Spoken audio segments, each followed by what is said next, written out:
What is up, guys? Welcome back to another video. Today we're going to be watching Team Falcons versus Onic PH. So I decided to do, as you can see, this is actually game number 2.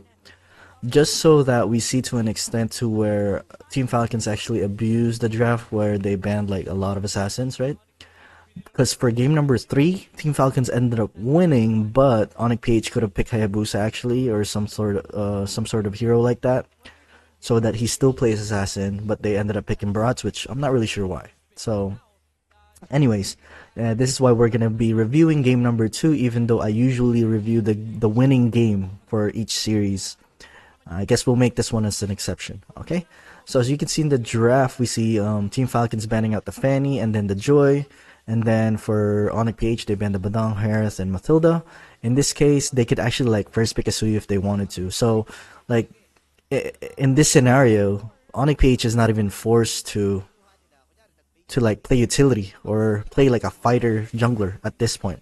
But I think what's happening here is, since Onic PH lost their previous match against Aurora, and Aurora mainly focused on Super Friends hero, they're adjusting to that and they're focusing on his heroes first, right?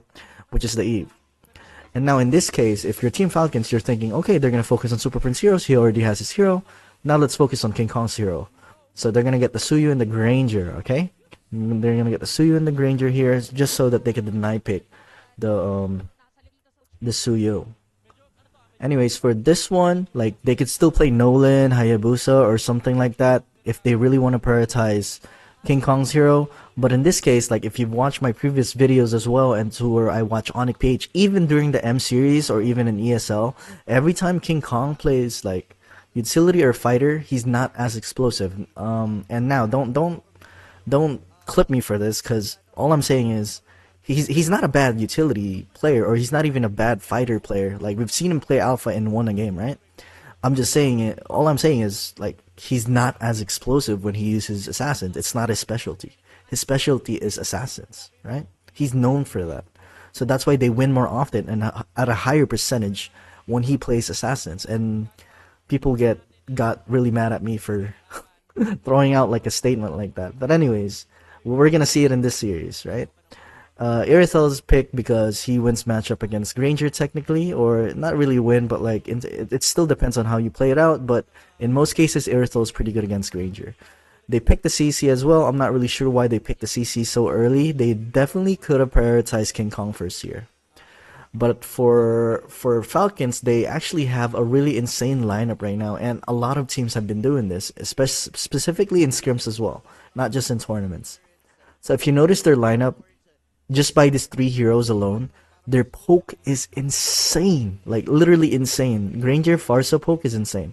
Granger ulti, Farsa second skill and feather, and then you have the Suyu third skill poke, right? Which takes like almost 25% of your health, which is quite crazy as well. So the poke here for these three heroes are quite insane. And you will see Team Falcons abuse this like later on. Before a team fight even happens at an objective, Onic PH will be like low HP right away before they even get into the objective fight. And now we're finally seeing Team Falcons on the second phase abusing the fact that, oh, we're gonna ban all assassin heroes, right?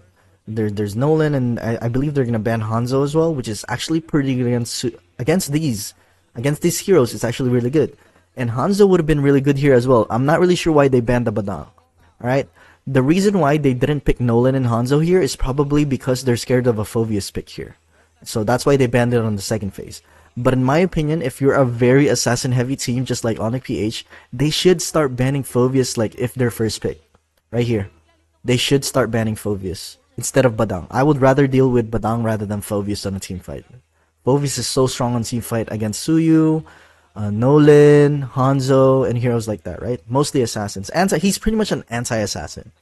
Well, Badang is almost the same way, but not as excessive as Phoveus, or not as easy to play as Phoveus, I'd say, right? So in this case, they banned the Nolan and the Hanzo, and they banned the Phoveus and Glue. So just by banning Glue, they're indicating, Team Onic is indicating that they want to play a fighter or a utility, because the Glue is known to bully and harass utility junglers, right? Or fighter junglers that don't have a lot of mobility. So now they picked the Cho, so they're a lot faster at mid. So far this is really good. Like, just overall, the mobility and the poke that they have is quite insane, this team comp. Right, you guys should try it out if you guys are a 5-man team. You're just starting out at your local tournament or school tournaments. The Granger Farsa combo's insane. Just poke him down. Like, you don't even have to kill anyone. You just have to poke him down before a team fight even happens. So in this case, Team Onic PH, they actually picked the Tigreal and the Lucas, alright? Which is, Lucas is actually not even like a full utility jungle, I'm gonna be honest with you. He's gonna build his damage. A lot of Lucas that I see in scrims right now, they build Lucas damage. Full damage. Maybe the only defensive item that they build is Queen's Wings at like the 3rd build. They usually build like Hunter Strike, War Axe, and then Queen's Wings. Or they go War Axe, Thunderbelt, and then so forth. It just depends on the player, but what I'm seeing on scrims right now, at least, they're building full damage Lucas with even Assassin Emblem. And he just goes full out on team fights and commits the whole team fight. For here, they definitely could have played something like, they needed a front line, because CC cannot front line, so they maybe could have played like a, I don't know, what else, Gatot maybe? Gatot would have been better in my opinion, instead of Tigreal. Tigreal's kind of decent, but the thing about Tigreal is, there's not a lot of mobility, so you're gonna get poked down. So as long as Chu, if you notice this team composition, right? Team Onyx composition, the only playmaking hero that they have is this. They don't have any other crowd control. Except for the first skill from Lucas, I guess. Like, I'm talking about, like, hard crowd control. As for these guys, they have a little bit of stun on the Hilda, they have a stun on the Farsa, they have a kick on the Chu, and they even have a stun on the Suyu. So now, just by looking at it, as long as they mirror this Tigreal and knows where he's coming from, Team Falcons should be fine, right? They don't have any other playmaking heroes in terms of crowd control.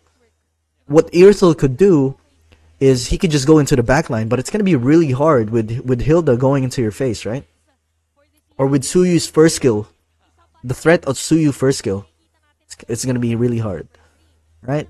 So in this case, like how I imagine this team fight's going to go is Chu is going to mirror this Tigreal. This Farsa and Granger, they're just going to poke, and Suyu, by the way. Farsa, Granger, and Suyu, they're just going to poke Onic down before a team fight even happens, and then they just get objectives for free. So I think that's pretty much what's gonna happen here. Let's see. We're just gonna skip through. Right here.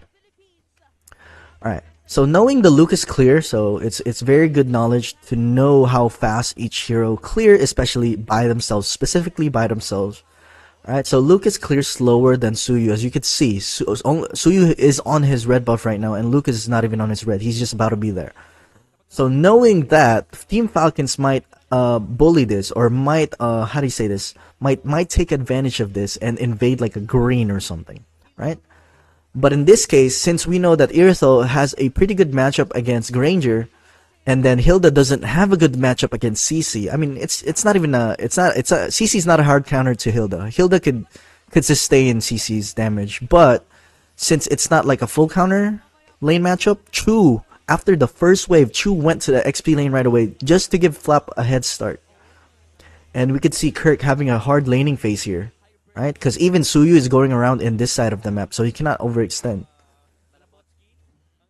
Unfortunately, Chu couldn't defend this lizard here because he was already very low, so they saw Lucas here for a second earlier. But they're both level 4 now. King Kong's level 4, Suyu's level 4. But in terms of XP, as you can see, in terms of XP, Kyle TZ has a little bit more since he farms a lot faster. So we see right here, Suyu's gonna poke at mid, and before the turtle spawns, it's 20 seconds. Ogwen is just giving vision here. Tigreal is not level 4, so if Team Falcons want to take advantage of this, they either burst this or poke first, alright? Poke anybody first. But their team fight is very good for Team Onic. So we see Ogwen actually poking this Tigreal here, and he's just giving vision right here. So poke out. And then he runs away. He kind of got stuck in the middle of the turtle pit. And they're trying to poke, as you can see. So he's using his third skill. Farsa's going to be here. He's going to have his feather airstrike. But probably King Kong's going to ulti. There you go. I was surprised King Kong did not go to the Farsa, but he still died anyways. So it's a 1-4-0.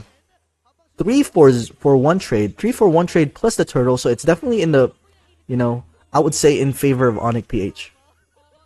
In terms of team fight. they ended up not being able to poke as well in the first turtle. But in the second turtle, we'll see what Team Falcons would do. Super Finn's getting a little bit of plating right here at mid. And as you can see, the poke, you see what Team Falcons is doing? Like, they don't have to engage in a full-on team fight, right? All they have to do is, since they have longer range with these 3 heroes, they're just gonna poke them down slowly, and hopefully they get the advantage before a team fight happens. Anyways, yeah. So let's see. Ogwen is just giving vision and mirroring this Tigreal, because as long as he gives vision to this Tigreal, he cannot do a play. He cannot make a play. Let's see where Tigreal's gonna make a play. Nice kick, very well played from Ogwen right there. Damn, that was actually pretty good. Not gonna lie. That was actually pretty good. And by the way, Ogwen is not known for his Chu, by the way. He, like, knowing him for the longest, even when I was coaching him before, he was not known as a Chu player. He hates this hero, but he's playing really well with Chu right now. Probably, it might be one of his best Chu games, from what I remember. Or, if not the best, his best Chu game ever. In my opinion, at least. So we're gonna see Fu and Suyu fast clear this mid lane right here, so they could rotate a lot quicker. And they're gonna go set up for the turtle. So now, this turtle, what's gonna happen here is Farce is gonna wait at a bush, and they're just gonna poke. So they don't know where Tigreal is, so they're gonna try to figure that out. Let's see. So Fu knows that they're here. They see Tigreal now. He's at the dot bush. Fu gets poked a little bit, so that's really good poke from Onyx side right there. The turtle's about to be up. What's really good here is... Oh, if you notice on the first turtle as well, by the way, yeah, never mind. We'll talk about it after the turtle fight. But we see Ogwen giving vision to this Tigreal right here, so he cannot make a play, and we see Granger fast clearing this mid lane, so that they go for a 5-man team fight at this turtle fight. So let's see what happens here. Flap TZ is giving pressure at the back line, and then we're... Oh my god. That is actually crazy. You know how hard that is? Chu is using first skill in front of 4 people, and he's setting up in front of 4 people. And it's actually quite hard to play Chu in this team composition, because imagine, you have a Eve that could dodge your ulti with Eve's ulti, right? The box. You have King Kong who could dodge your kick or your knockup with first skill. You have Kelra who's freaking far, like he's far from the backline. He's far in the backline, right? So he's kind of hard to catch. The thing is, he doesn't have Purify, so that's why Kelra is kind of easier to catch compared to if he had Purify. But in this case, I mean, the only heroes that are very easy to kick are these 2 heroes, Tigreal and CC. But they're gonna be tanky as hell, so they need a lot of burst for it. So we see Suyu and Farsa actually going for a kill here. Oh my god, he hit like he hit all 3 feather edge strikes right there, which is also pretty hard versus CC, because CC is kind of mobile, agile, kind of annoying to feather airstrike, to be honest. She's a fast hero. She's quite quick, right? And we see Fu blocking the way of King Kong so that they cannot defend this at all on the top lane, but they're gonna give it because he needs the blue buff anyways. And this is what happens if you don't have Purify with Irithel. Yeah, and I think this is why Ogwen is, or not even Ogwen, just all roamers are so underrated and so undervalued. And you're gonna see later why, right? You see how much work he's doing? He's making a lot of these plays, and later on, I believe Marco's gonna get like the MVP, because he gets a savage. Marco gets a savage. But Ogwen, the way he enables this team, look at his poke. Before, that was only 1 Rhapsody. And that was, look, he did not even have a chance to fight. That's how bad their poke is. And he makes another play. They get another easy kill. And so far, I haven't even seen Tigreal use his ulti once, I think. And this is what Team Falcons is taking advantage of. Their poke before objective happens. And I really don't like the CC pick too early, in my opinion, on Onyx side. They definitely should have prioritized King Kong's hero. See? He just spawned! This guy just spawned! He had to back! He literally just spawned like a second ago. And they're getting free objectives. And this is what I mean by this team comp. It's crazy. And you'll see why Selena is not picked as often, because The thing with Farsa is she's a hero that could literally follow up like really quickly because her range is quite far, and she has the burst. Unlike Selena's more of like a you could say, even though she's an assassin, she's more of a utility mid laner because she gives more of vision and poke. But Farsa has burst. That's something that Selena doesn't have as much as Farsa. I mean, Selena has burst too, but Farsa's burst is on a different level. You can see here the Rhapsody and the ulti from Granger. Just so they're not engaging anything. They just want to give vision. They know where Tigreal is, and he can. This is so hard for Brusco to make a play, because even if they go make a play for Hilda, she's too tanky. She's just gonna run away, sprint and run away, because the only crowd control they have is a Tigreal. We're gonna see these guys poke right here. You'll see they might get a free tower here just by poking. Watch, right here, Feather Airstrike. Oh, they're not. Okay, they're not. But they got really low. Irithel's like less than half health, and Lucas is less than half health. And the Lord's about to be up. And this is where we see the textbook Team Falcons, right? And this is what they're known for, is playing in a more disciplined way and setting up for the next objective. And you could see Suyu doing that in the long lane right away. And this is where the poke happens right here, see? They poke down the Tigreal into half health, they poke down the CC into half health. And now they're done. They cannot do anything. They get a free objective. Just by poking, they didn't kill anyone to get an objective, and that's what I've been trying to like explain to when I'm coaching like different players, right? Even if the game was 0-0, as long as you have better poke and having a small advantage before a team fight happens, it's so worth it. Like, you force somebody to use a spell, you get somebody to recall, you get them low. You literally don't have to kill anybody to be on an advantage in terms of macro. Yeah, they can't even go near them. And every time they're about to siege, Farsa just Feather Airstrike. He's not even gonna go for a stun. Chu doesn't even have to kick. He just spams it. He spams Feather.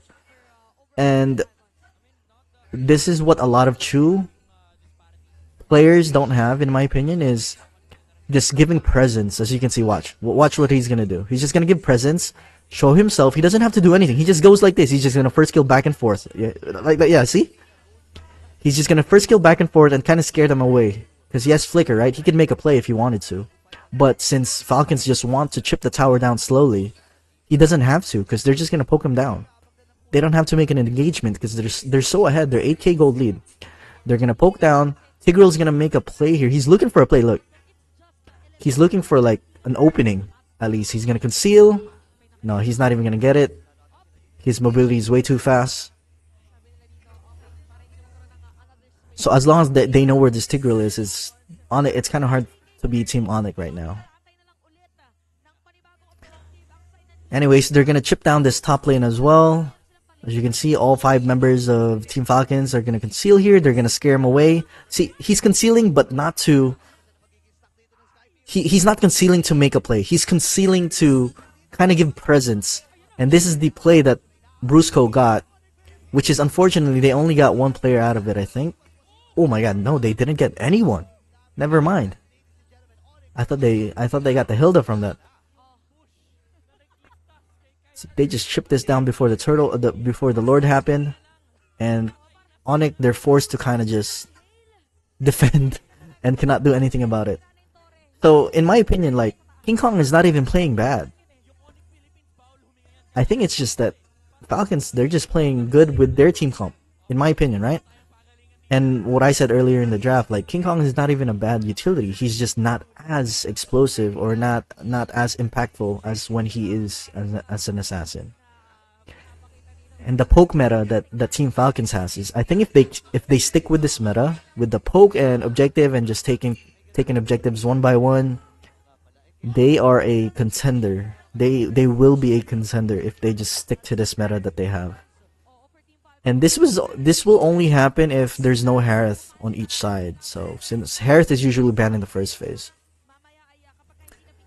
Yeah, and talking about this, okay, it was really good positioning, but Marco, very good face check from his ulti, and they're kind of screwed. They poke him down.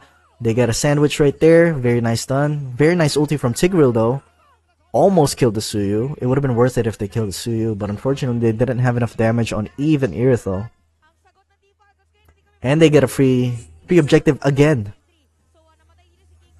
And this is what's so good about Falcons, right? If they know that the enemy team is not contesting, they just go straight away to like a different lane. They don't waste any time in pressuring the enemy. Like, it's non-stop pressure. And I'm not even trying to gaslight. Like, in most cases, like in this scenario, all 4 people will go to the Lord and stay there, right? In a lot of scenarios that you guys will see. But for some teams, like, I'm not saying that only Team Falcons do this.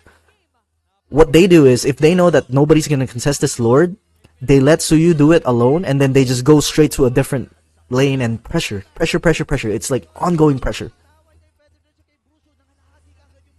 So rather than getting a free Lord and not pushing the lanes, they get both. They push the lanes, they pressure the lanes, and they get the Lord.